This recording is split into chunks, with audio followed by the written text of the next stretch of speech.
I couldn't even put it in words to describe the pain, let alone understand what it was.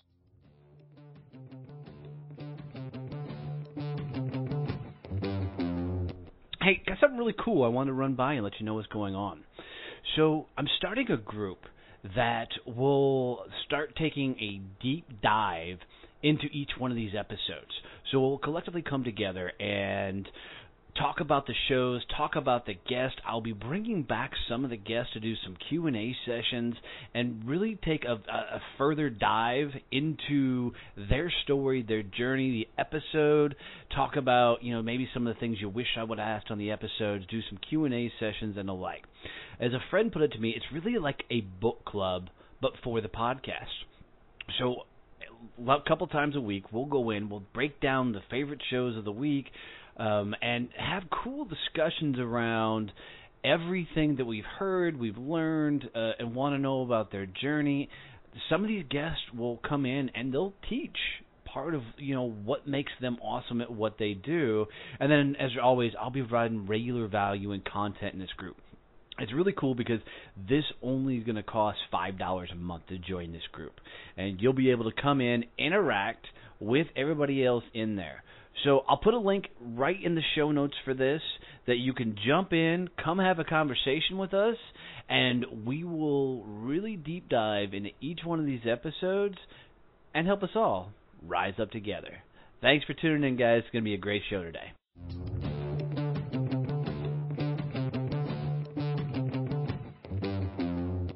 Having the show wasn't something I started out to do. But the day I found out somebody wanted to really sponsor the show was a really, really cool experience. So, guys, I want you to take some time to go check out Point Blank Safety Services and their new nonprofit, Blue Family Fund. These guys are doing some really, really cool things. And Stacy McGovern, who's the CEO over there, has been a dear friend, and she was a guest on the show. But these guys are literally taking, the off-duty officers and putting them out in security guard role. And here's what's cool about it is, as they're protecting our lives, they don't make a whole lot of money in that regard. No first responders are paid for the value they provide for our safety and our health and taking care of us.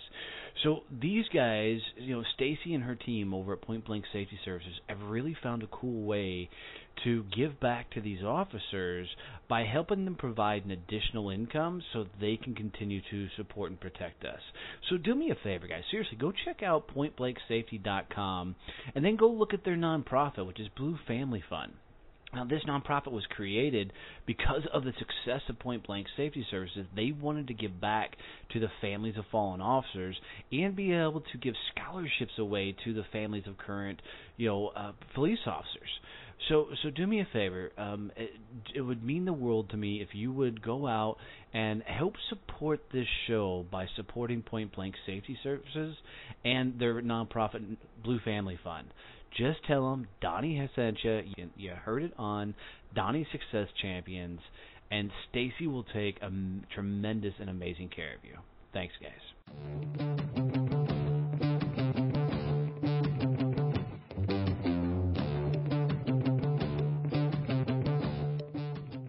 All right, guys, this is going to be a fun episode. So I'm bringing Chris Richards from across the pond. And let me tell you, this is a fun psychological conversation. We talk about his experience in the military, 15 years as a technology police force guy, and then we really get into some fun psychological stuff on the back end. So enjoy this one, guys. It's fun. We laugh at each other a lot.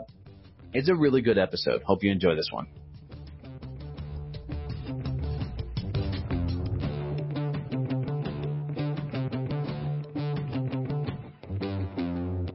All right, guys, going to be another fun episode. I'm bringing another guy from across the pond, Chris Richards. He tried to explain to me where the hell he lives. Still don't understand it, but I'm sure I'm going to have fun. He's got a great accent, got a really cool story, so I'm looking forward to it. So, Chris, welcome to the show, my friend. Please share with us your story, brother. Hey, Donnie, thanks for having me. Yeah, so as you say, my name's Chris Richards, for anyone watching. I'm a business psychology coach, and my story is that I spent 15 years in the military. Most of that was in the police and in criminal intelligence. after a long career, I'm sure we're going to get into that a bit later. After a very long 15-year career, very successful one, I left that to go into project management and leadership and that kind of stuff, the corporate world, until eventually I kind of put it all together, realized my calling. Again, I'm sure we're going to go into more detail later, and became who I am today, which is helping people with their psychology, solving a lot of mindset and mental, emotional issues so they can get better from their life and get better from their business. No, I love that, dude. I love that. So now we're going to have some fun because I'm a former Marine, in the U.S., so I really want to understand what the military is like over that, so we're going to play with that because that just opens up a whole fun can of worms for me. And I have a ton of veterans that listen to this show because I bring a lot of veterans through here. So let's start there. Tell me a little bit about the military career. What's it like over there? You said you did how many years? I did 15 years. That's an odd number. Why 15? Because like in the U.S., you do like 4. Some people are dumb and do 10. Some people do 2. I'm like, if you're going to do 10, go the full ride, unless you get hurt. I mean, I understand that, but. Yeah, sure. I mean, I did have some medical stuff go down, but it wasn't like I didn't get hurt. I had what's known as compartment syndrome, which is a problem with my legs. I used to seize up whenever I did running, so it became extremely painful. I'm sorry to hear that, but when I was going through my 4 years, I think I would have loved to have that. Dude, I can't run. My legs hurt. No, this was actually quite strange. I will get onto that number in a minute. Basically, it's like someone removes your outer shin and places an iron bar there, and anytime your leg moves and that muscle needs to be used, it emits this radiating pain all the way up your leg. I take that back. I don't want that. Not the most fun to have on a 12-mile tab with the Bergen or back. Wait, what'd you call it? A 12-mile what? A tab. A tub. Tab. T-A-B? T-A-B, yeah. Okay, we called them hump, so I just... Yeah, so tab is, I believe we just call them tabs, but I believe it's a tactical advance to battle. But it's basically a hump. That just sounds proper. Yeah. If I would have said that around a bunch of Marines, they're going to bust my chops. We're going to take a tactical advance to battle. A tactical advance to battle. Yes. Hot pot. We're going to take our tea with us. Hot pot. We'll take our crumpets with us and our coffee, and we're set. That's awesome. Yeah, so I initially signed up for what's known as a 22-year open engagement, which is basically you sign up for 22, but you can leave any time you want after the first 4 years. So you were like in like what we call an inactive reserve, or like the reserves, you have to report in every once in a while, or? No. It was full active service. I lived it. I breathed it. That was my life. Every day, it was my day job, basically. I started out in the artillery, and then I moved over to the military police. Straight away, you've got people turning off their podcasts. So basically, there is more to that story. And after I did the policing side, I went into, like I said, the intelligence realm, communications, very fascinating stuff, locking away some very, very, very bad people. Not your average grunts out for a night on the town and all that kind of stuff. Yeah, and when everybody sees your headshot and stuff, they're going to understand that particular phrase, that you went more the intelligence route. No, I'm not busting your shots too much. So basically you're saying I look like a nerd or a Yeah, a little bit. So basically it's like Who Wants to Be a Millionaire? You've got that show in the US, I believe. Yeah. So at the 12-year point, half of your pension is saved. It's in the bank.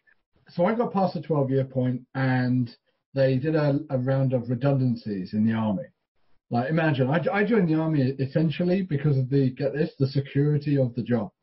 And then they run out a line of redundancies. I'm like, the government's not going to go broke. All these different companies. But apparently, yes, they do. I joined when I was 16 years old. I didn't know any of this stuff. So 12 years in, half pension was safe. It was in the bank. And it's really only a question at that point of, do you then carry on and get your 22? I would have left at 40 years old because technically my 22 starts when I'm 18, even though I joined when I was 16. They call it 2 years for the Queen. I call it child labour, but whatever. It was a great life, I'll tell you. I loved it. I'm glad I didn't have to give 2 years to the Queen. That's it. Well, basically, I walked in and they said, "Hey, kid, do you want to play with heavy explosives?" I was like, all right then. So basically, I did the time, and I was kind of weighing up. At that point, I was one of the, not to blow my own trumpet, I was one of the leading communications and intelligence analysts for the entire military police. I was one of two people specialized in doing particularly what I did, which is communications data and human behavior analytics and all that kind of geeky stuff, which I love. I love understanding how the mind works.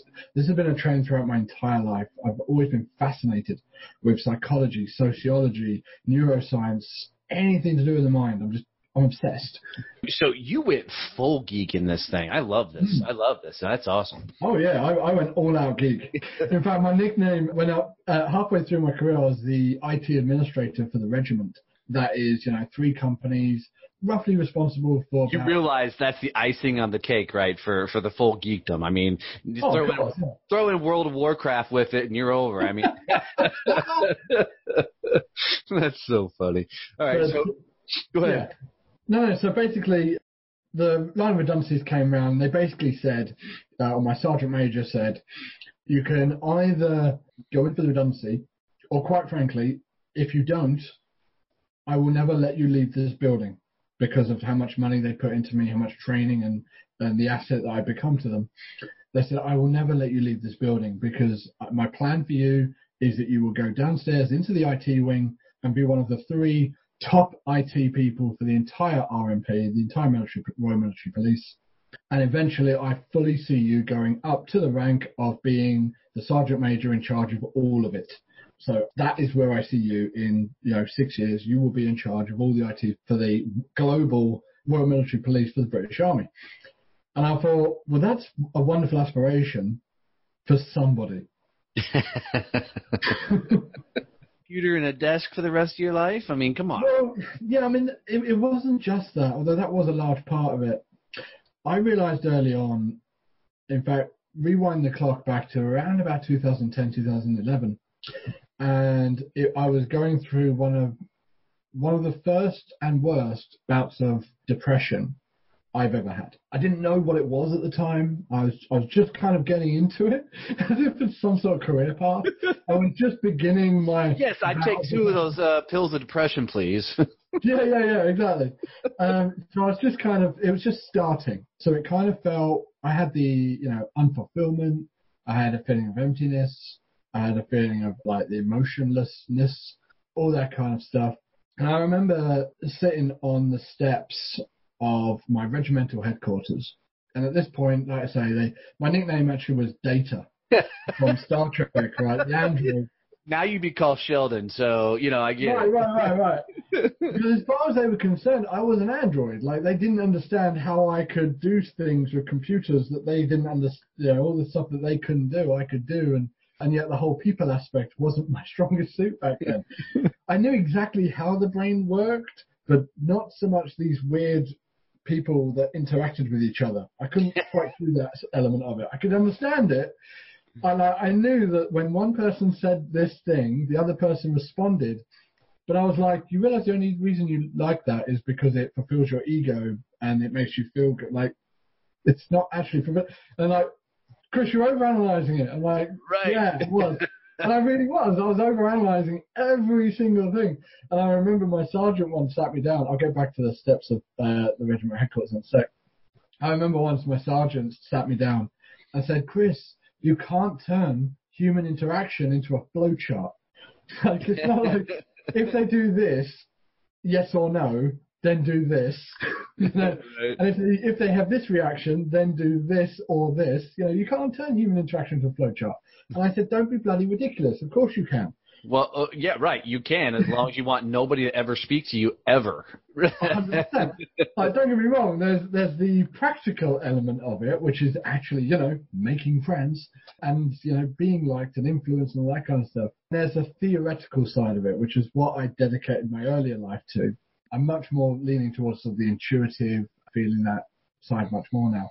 But of course, back then I was so intellectually driven that I actually believed that was the way to interact. No one had taught me any other way. So it's like, if they say this, then I have a select number of responses of which I choose the one I want, and then I give that back and await their reaction. Like, that was my way of communicating. As bizarre as it might sound, that was how I used to talk and behave. So, great dating life, I suppose.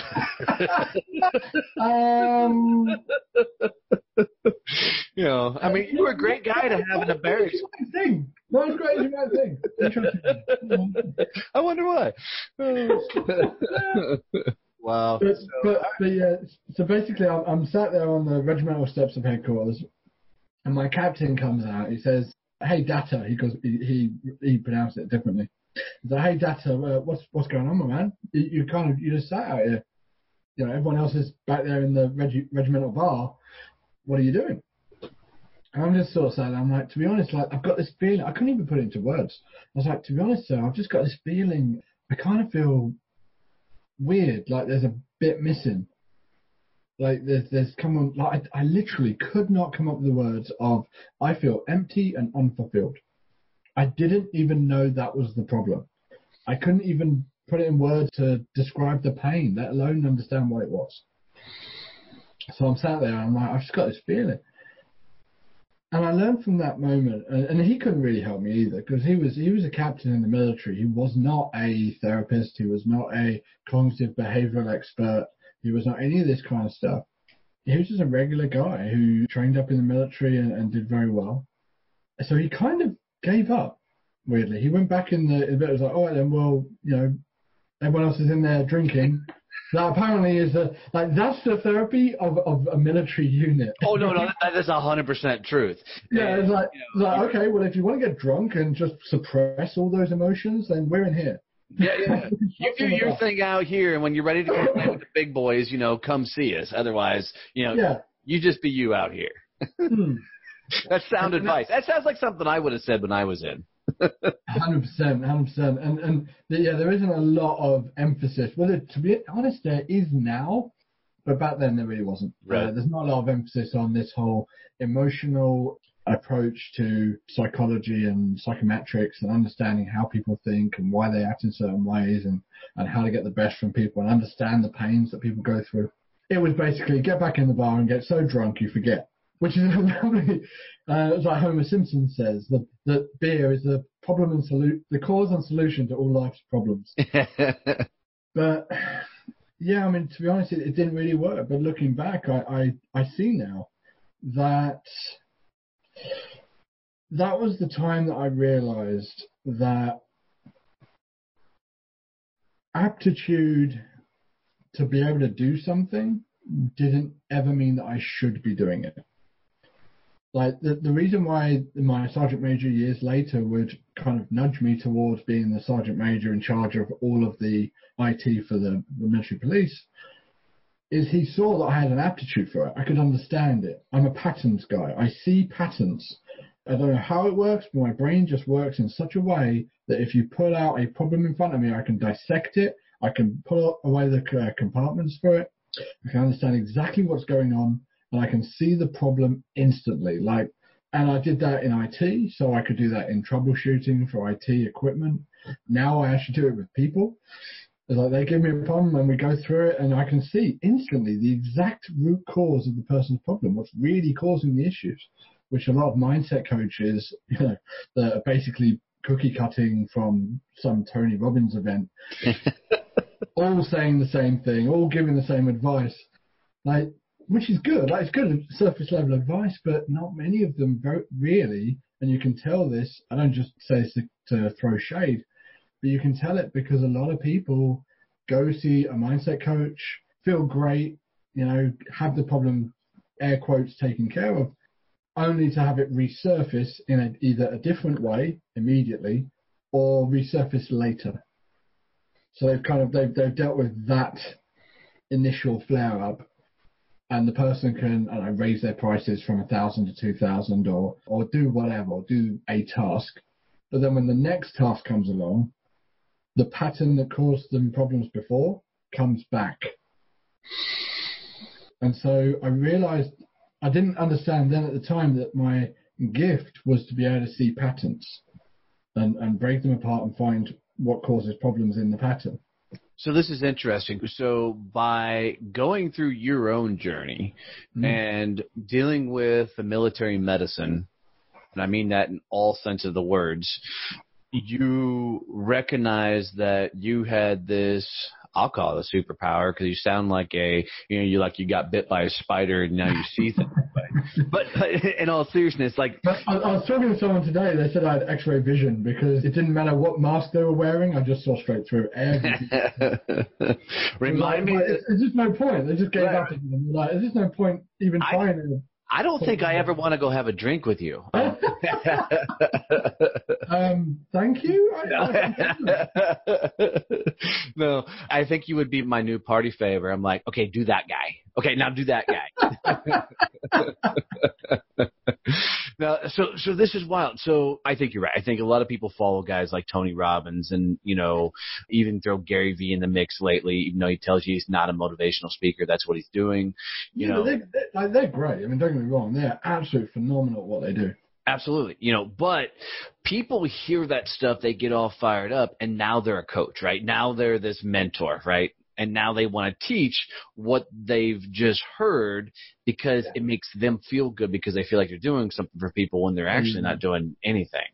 Well, what I've seen time and time again is people come to me. In fact, one of them most recently was a photographer. They've been a photographer their entire life.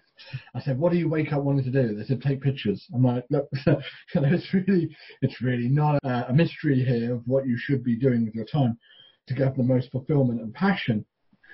And I said, but I woke up the other day and I just really want to inspire people. I really want to motivate them and inspire them and show them that life can be better. And I said, first of all, that's a beautiful thing. That is absolutely wonderful and beautiful that you want to do that. Can I offer an idea? And he said, yes, of course. And I said, is it possible that the reason you want to do that for others is so that you don't have to look at your own stuff?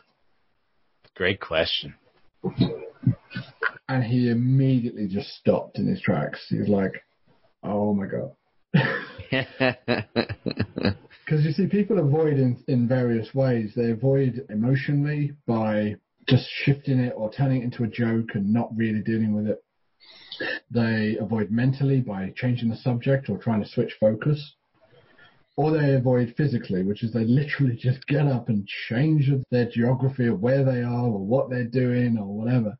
But they'll avoid it in various different ways. And actually, from what I've noticed, the smarter the person is, the better they are at burying their own stuff under layers of justification and intellectual understanding.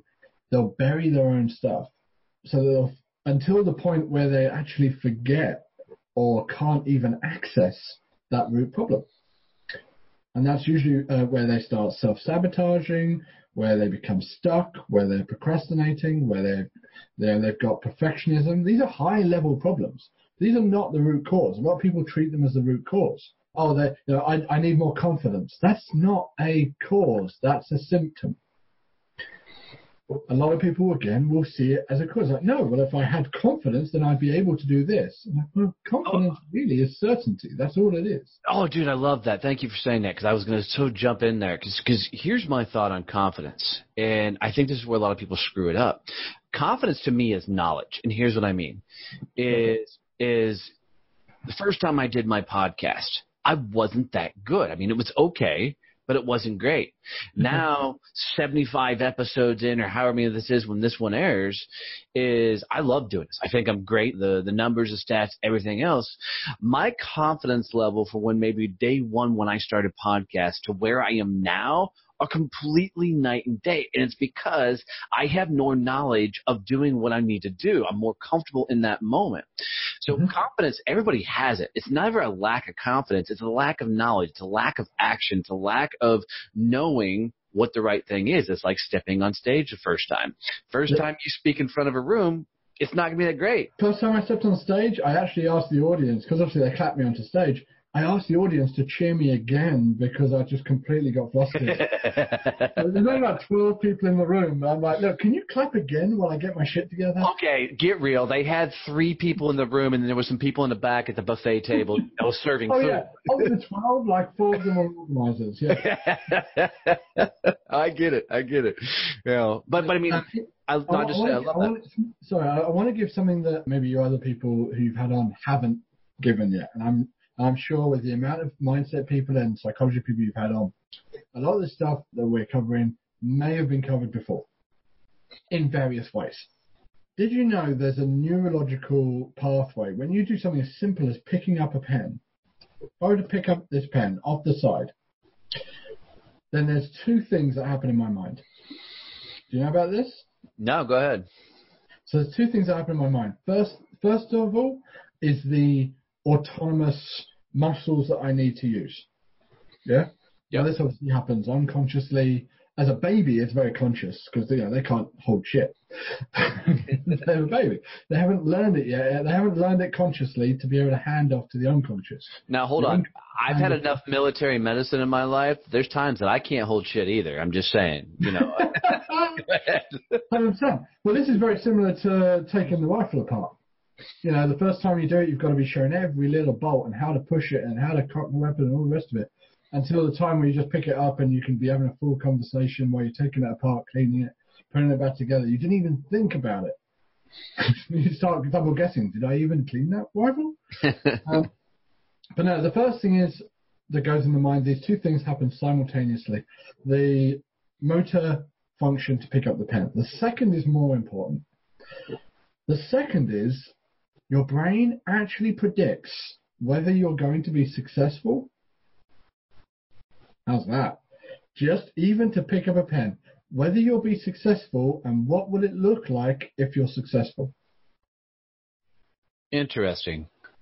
So if the pen were to slip out my hand, so basically it's ready. It tries to make you ready. And this is a great thing because there are all these mindset coaches saying, don't wait until you're ready, but your brain chemistry is, and everything biomechanical in you is saying, no, but, we want to know what it's like if you were ready. Well, that's interesting. So I spent my career in sales, and I just want to test this theory. It is... the last 8 of it I spent as a sales trainer.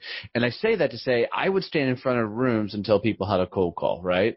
And I'm like, look, the only way you're going to cold call and win is by doing it, right? Which is don't wait till you're ready. Just pick up the damn phone and let's go.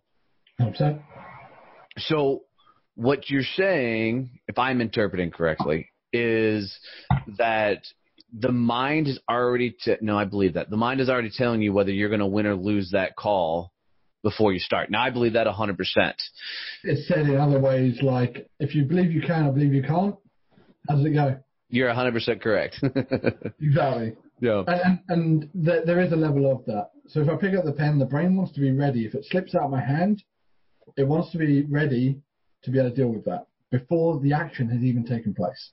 So how do you combat that? Because I can hear my listeners now. Okay, I don't think I have confidence. My mind tells me I don't have confidence, or I'm not good at talking to people, or I overanalyze, I overthink. That's an interesting way of framing that question, actually. How does it apply? You threw me at the last minute. So confidence, like I say, confidence is certainty. That's all it is. It's how certain am I? It's not to be confused with self-esteem, which is the love for oneself and the caring for oneself as you would someone you care about. Confidence is directly attached to tasks. And I show this very, very quickly because I have a lot of people come up to me and say, oh, Chris, I'm not confident. I'm really not confident. I'm like, oh, you seem very confident about that. It's like, no, I'm really not confident. I want to really put across how introverted and not confident I am. I'm like, yeah, okay. So I usually ask something quite silly and exaggerated as, okay, well, on a scale of 1 to 10, 1 being none whatsoever and 10 being 100% confident, how confident would you say you are at washing your face? And of course they say, well, 10, you're being ridiculous. Like, okay, great. So you're 10 out of 10 for washing your face. Great. How confident are you pouring a drink, like a cup of tea or squash? They say, well, now you've just been silly. I'm not talking about that. I was like, okay. And that's what I'm waiting for. Okay, I got to pause here. Okay. And what are you, I say, so what are you really asking? And then they say, how can I be more confident at? Yes, 100%. And that's where the task comes in. Now, I've got to ask you said pour tea and then pour something else. What was this? Squash. What the hell is squash? Oh, that's something that's something that grows in the garden. No, okay, so let's see, I don't know what you would call it, but like concentrate, orange concentrate, or orange juice. No, not orange juice so much. To me, that orange juice is like a carton of juice. This would be, what do you add to water to give it flavor? If you have an orange liquid, whatever, and you have water, so you're talking like a small amount to make it. So you're talking about, like in the U.S. we'd call it Tang, or we'd call it some sort of drink mix. Got it. There you go. So like if you can obviously see me on a video. I'm drinking like blackcurrant and apple squash. So you're drinking crap out of a garden. Got it. Yeah, 100%. Yeah, I blended it earlier. No, but I love that whole thought. I don't mean to bust chops, but I love that whole thought of how confident you washing your face, how confident you doing this, to get them to that stage that they say, well, I want to be more confident at. And it goes back to everybody has confidence. It's, yes. I love yours. It's skill based. Mine's, same thing. It's lack of knowledge, lack of knowing what to do at that moment. That's a cool way of putting it out there. Just so you know. The biggest problem, go for it. The biggest problem I see people have is when they tie their problems to their identity. Yes, 100%. Like if they say something like, and you would have had this teaching sales, that's true or false, sales is mostly mindset. Say it again. True or false, sales is mostly mindset. 95% mindset. Yeah. I believe every sales call is won or lost before you walk through the door. 100%. Yeah, it's also how you approach it. Your mindset going in, your mindset thinking about, what's your intention of the call. But if you, for a moment, it's like people who say, I'm not a good salesperson. Well, now they've made it their identity. I'm not good on camera, or I'm not comfortable on camera. I'm this, I'm that. Anytime they say I am, it's the most powerful thing in the world. You're creating an identity rather than looking at the behavior. Yeah, because I believe at that point, once you verbalize it, now you try and create it into a self-fulfilling prophecy. You then try and go prove that statement. 100%. And this is generally what happens. They are 100% successful in proving that to themselves. Yeah. Because they're like, oh, I'm not good at sales calls. And this is the other thing. They'll find evidence. Yes. And for anyone listening, like, if there isn't evidence, I'm not saying they would do this, of course, but do you kind of make shit up? or generalize to the point where it becomes true? I'm really not good on camera. Like, how do you know you're not good? Well, generally in other situations where I've needed to behave in a certain way, I couldn't get my words out. They'll call on the memory. And this is the thing. When you make it your identity, your mind and your brain want to be right. Yeah. Now, that's not from an ego point of view. A lot of people say it's ego. It's not ego.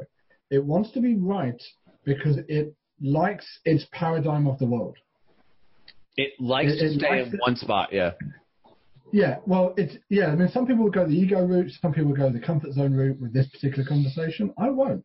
It's more like the paradigm of understanding your world. So right now, you're people who are sat indoors, like you or I. We have a paradigm where we don't need to think about certain things because it's just true. We like that. It's just true. The ceiling above me will stay there. It's just true. The drink I have isn't going to kill me because I've had it before. Like I've got previous evidence. It's just true. And the moment you put evidence of a past situation, even if it's partially made up or skewed in some way, people often are blaming their parents and their upbringing for who they are today. It's, and no doubt it would have made an impact. I'm not doubting that for a moment, especially in the most severe cases. But that actually has no impact on who you are today and who you can be if you're taking responsibility for yourself. Okay, I'm glad you had the last caveat because I was about to bust chops. I'm like, yeah, it's 100% responsible for who you are today until you take ownership, right? Until you take ownership. Absolutely. Yeah. Absolutely. And until that point, it is your fault. Shit, I've spoken to orphans who still blame their parents. Right. So it's like there's everyone's. If you want to find evidence of something, positive or negative, you can. Your brain just will. I like to call it the. I've actually done a full video on this. It was a Facebook Live, and I call it we're allowed to swear on this, right? Yeah. I call it the bastard personal assistant. I love it. This BPA will stand there and answer any of your questions, but it's not Google. If you put into Google, I'm feeling depressed, what are the results going to come back as? All kinds of answers, solutions, what depression is, right? Solutions, what's depression? Here's some therapy hotline. Like, it's programmed to answer what your question should have been. Right. Your brain doesn't do that. It will answer the question you give it. Tony Robbins says this beautifully when he says the quality of your life is dictated by the quality of the questions you ask. Now, if your question is, why aren't I good on camera? Or why am I not good with my sales? Why am I failing at marketing? Then your BPA, your bastard personal assistant, will say, oh, or worse still, why am I failing in my relationships? Why am I such a failure? That's really bad. Like, that's really taking it to another level of identity, another depth. Why am I this negative, bad person? Why have I got this bad trait? Whatever a bad trait is. Why am I so ugly? Why am I so fat? Why am I blah, blah? Your bastard personal assistant will stand there and say, oh, okay, you want a list? No problem. And it will come back with a list, because you asked it to, of exactly why you are where you are. And this is where I have yet to meet someone with anxiety. I cure anxiety all the time. First I had to cure it myself. I used to suffer all kinds of panic attacks and general anxiety and all kinds of stuff. And I've never had someone with anxiety not say the words, I spiraled out of control, or some variation of it. And this is where your mind creates this feedback loop of what you asked in the first place. So you're saying, I'm not good at sales. Why am I so bad at sales? Your brain goes, oh, okay, I'll give you a reason. Well, first of all, let's go into comparison. You're not as good as that person, this person, that person, this person, and that person. You're not as good as any of those because here's all the evidence to support that. And it'll give you it on a silver plate. And it says, okay, moving on from comparison, let's go into your background. Let's look at the evidence. You have failed to close. Let's look at all the failed sales calls. Let's forget about the good ones. Let's forget about every interaction you've ever had that has meant you had to influence someone to do what you wanted them to do, because that is a sale. Doesn't have to be a money transfer, which is what you know. Doesn't have to be a money transaction. Anytime you get someone else to do something, you're making a sale. You know, children are the best at this when they're asking for cookies and sweets and stuff. They are the world's greatest salesmen because they never give up. They have what I know. They have an infinite no quota. You can say no any amount of times, they are not going to stop. It's usually when they get about 2 or 3, they actually start negotiating. It's really funny. But you have this thing where they're like, well, here's this list of reasons why you can't do it, and here's all the evidence. Until such a point where you've actually managed to convince yourself, well, that's it then. That's the fact. The fact is, I am not good. There's all the negative evidence for it. There's all the comparative evidence of why I shouldn't even bother because other people are so much better than I am. So I'll just do something else. And that generally is what makes people go in a direction that's more, air quotes, safe. Yeah, I mean, to correlate that in a different realm, it's, I believe most people shouldn't be in sales in the first place, right? Because they don't know how to deal with their own personal shit enough to be successful in sales. They are really good at taking orders, and the worst phrase you can hear in the sales world is, if you put somebody in front of me I can close that deal. Well, that's not sales. You're just taking orders at that point. But it comes back to that psychology of, well, go get the sale. And then they run in their mind. They're like, what will that person think of me? Or, I can't handle the rejection, or all these things. And that's exactly what you're saying. It's them proving every time, or their bastard personal assistant, which I just always call the gremlin, but I may have to change that up a little bit after hearing your name because it's way cooler than mine. But, that's it, though. I mean, it's that mind is constantly, your gremlin in my world is constantly trying to prove your negative beliefs because you put them out before your positive beliefs. Especially if you tied them, as we've said, to identity. Yeah. A lot of people will be now screaming their phone or their computer, going, okay, fine, but how do I solve it? How you solve it, the first step at least, would be, first of all, understanding a very simple formula. I put this one out fairly recently. I've kind of narrowed it down and said, follow this formula, here's what it is. It's the if, then, because formula. And this goes back to when I was putting all social interaction into formulas and flowcharts and trying to understand people before I could connect with them. Thank you for bringing us back full circle. Of course. If, then, because. If would be the anticipated triggering event or the fear. Like, if I do this, or the action. If I do this, or if I say this, or if this happens. So it's basically the triggering event. Then is your anticipated outcome. Like I said, your brain is pre-programmed to always be looking for the then. It's pre-programmed to always be searching for it. It doesn't mean you have to stop taking action because of it. Just understand it's going to be doing that in the background, and it's doing its job. You're not going to turn that off. What you can do is use it to your benefit. So if this triggering action, then this outcome will happen. So if I try to sell, let's keep it on sales to keep it closed at least, keep it focused. If I try to sell, then they might think I'm pushy, douchey, a cheap car salesman, scumbag, whatever. Then they'll think that. So it's usually a negative anticipated event. Now, if it's a positive one, notice we don't really have to look into that. It's like, if I get on the phone and try and make the sale, then they're going to say yes because I'm brilliant, the offer's brilliant, they're perfectly suited for it, and there's no reason why they wouldn't. The only reason why they wouldn't is because it's either not the right time or it's not highest priority right now, and that's okay, I can deal with it. So the because is the blueprint. It's the belief that holds everything together. It's the identity. It's how you see the world. Predetermined. It's what's built in. And that's the part where I like to talk about the power of doubt. Doubting what you think you know is true. Which is most likely false.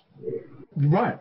Now, the brain, again, doesn't like you doing this because imagine if you sat there and pondered and doubted on the safety of the ceiling above your head. You drop yourself into anxiety because you're fearing this. Anxiety itself is fearing a negative event and the disbelief that you can deal with that event. That's all anxiety is, general anxiety at least. That's literally all it is. Like, if you take one or both of those away, your anxiety just disappears. That's it. It's done. That's why I can cure anxiety in about 20 minutes. It doesn't take long. It's really, really straightforward and simple, and a lot of people might be shouting at me at this point, going, it's not that simple. I've had it all my life. I've spoken to this therapist and that therapist. Well, they were rubbish, and I'm better. It's true. And I've never had anyone with anxiety come to me that I couldn't solve. And you'd be surprised at how high people can get in the business, six figures, seven figures, even 8 figures, and still have that anxiety, that mindset stuff, the blocks and the sabotage and all those different things still coming up. All they've done is learn how to process around them, but they're still there, giving them this discomfort and limitation. And it's really sad to see, and that's why I do what I do. So if, then, because, like I say, if this thing happens, then the anticipated outcome or the fear, because that's just the way things are, or that's just the way I am, or that's just the way that person is. Or even better, like that's the way things should be.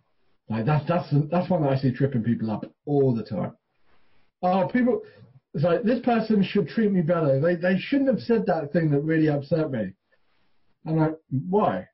What obligation, like intellectually, what obligation do they have to do that for you? What obligation are they under? So, well, none. And then they say it. Like, but if I were them, I wouldn't have done that. Well, then they're not you. And you're not them. At that point, you have the acceptance to say, you know what? Without condoning, without agreeing with, I can accept. This is interesting because a lot of people don't want to bring intellect into a psychological debate, right? They want to just be right in their thoughts. Don't bring logic to the table because logic's not a part of, understanding, yourself. That's really fun and interesting. So let me ask, brother, because you are definitely deeper into this than a lot of people I've talked to. I've had one other coach on the show, and I'm looking forward to his episode coming out as well, that really dove into this mindset this hot and heavy, which is an awesome thing. I love it when somebody can even make me think, and I'm a cocky dude that's cocky enough to believe that I know a lot about this kind of stuff. Never formally trained. I've just listened to it my entire life, trying to understand myself, right? So I know everything. I feel like I know everything that all the gurus and everything says, but you've even made me think about some of my own stuff, which I appreciate.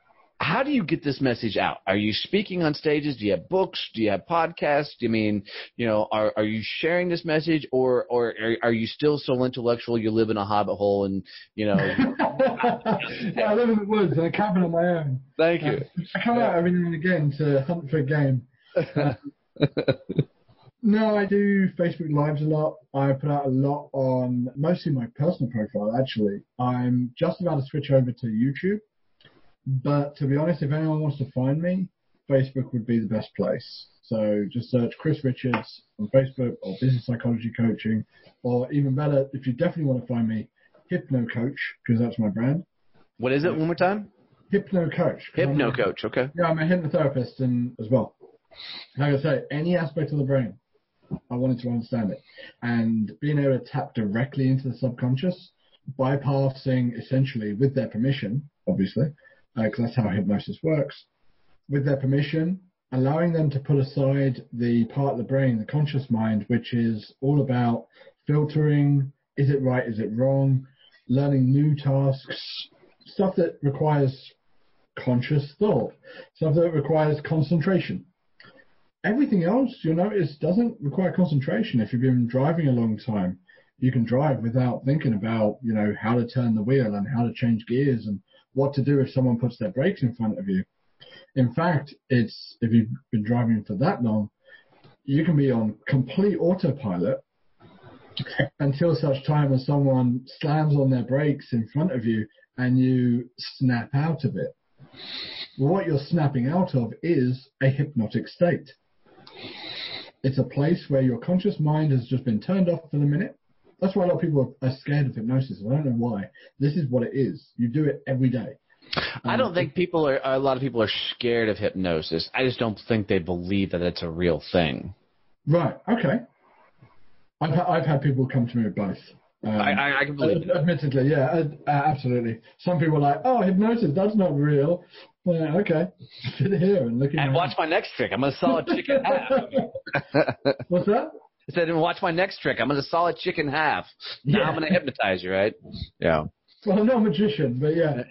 Yeah, no. Now, this is awesome, dude. This is awesome. So, I got to tell you, we're getting stacked up against the hour, but I've noticed that too. I've really enjoyed this conversation, and I think my audience will as well. So, guys, if you want more information on Chris and what he's doing, check him out on Facebook and the Facebook Live, because I think he's got some real value knowledge, and he seems to have a way of just, and I don't mean this derogatory, but dumbing it down to where a layman can understand it, for a guy who is an IT nerd in the military. He's come a long way, on his own personal journey. But here's how I like to finish up and wrap up every show, and I do stump some people on this, so be forewarned. If you were to leave my audience with a phrase, a statement, a motto, a quote, something they could take with them on their journey, especially when they're going through their dark times and they're trying to get past whatever they're trying to get past, what would be that phrase or quote you would say, take this and use this? I think the thing that a lot of people need to hear is perhaps the most simple thing in the world.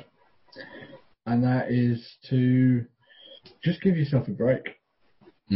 Like, you don't have to have it all figured out. You don't have to be able to predict every little thing and be all these different things. If you're in business, an entrepreneur or whatever, then you're naturally an achiever. You naturally want to do more. You naturally want to help people, and that's beautiful. But really, the strongest ripples come from the biggest center. So just give yourself a break, look after yourself, and everything else will fall into place. Just have some faith in yourself and just keep moving forward, keep adapting. Dude, I love it, brother. Really, really appreciate you coming on the show. Appreciate you sharing your journey with us. Keep changing lives. I see a huge future in, as you continue to move forward, and I really see you probably sharing the stage with some of the greats. So keep rocking and rolling, brother. I really appreciate it. Thanks, Donnie. I really appreciate this. And like I say, thanks again for bringing me on.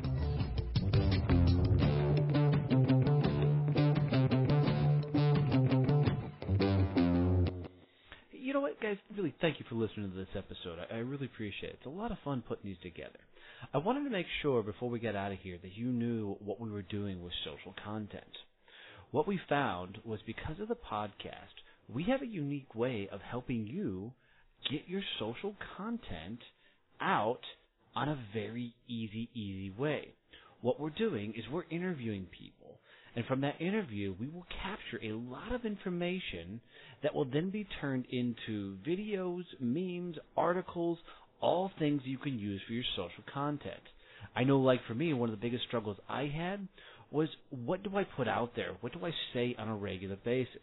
Well, we'll help do all that for you. So if this is at all of interest to you, reach out to us and let us help you grow your social media channel. I can tell you I did this for my business, and my social media is completely taking off. My Instagram, since I started doing this, jumped over 10,000 followers, and it continues to grow. So if this is at all of interest to you, check the bottom of the show notes for the link that says, Get My Social Content Done right now.